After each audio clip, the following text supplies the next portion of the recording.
Ja, vi er oppe i over 2 meters højde. Jeg står på et stillads. Killingen er selv kravlet herop. Det er Himalaya. Hun er faktisk stadigvæk til salg. Hvis hun overlever, det må vi håbe hun gør. Hun ser ud som om hun hygger sig gevaldigt heroppe i toppen af vores æbletræ. Jeg skal have klippet alle de her tynde grene af. Men hun synes det er fantastisk. Simpelthen fantastisk.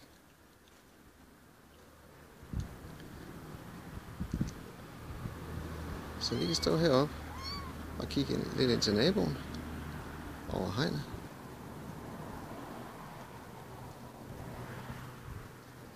Og så kan man lege Tarzan.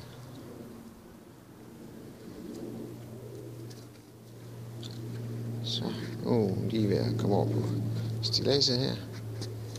Kom så. Kom så, lille ven. Nå, nej.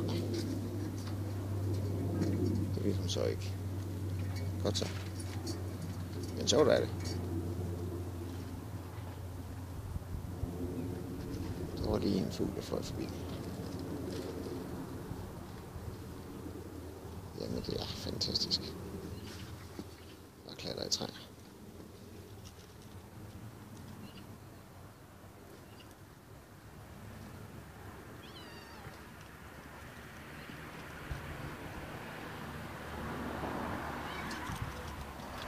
Mille. Nå, hov.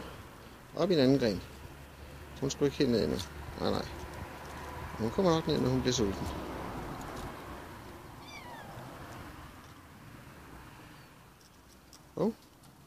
Så kommer Huxi. Han synes også lige, at han skulle være med her. Og så kom en af de røde. Lad os nu se, hvem er det. Jeg tror, det er Hannibal. Han skulle også lige være med.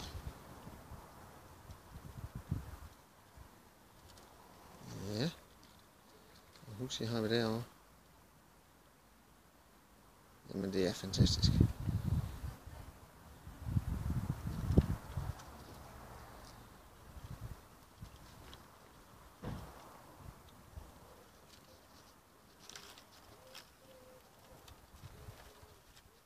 Den kan man ikke elske, de her små djævle. Så kommer hun ned.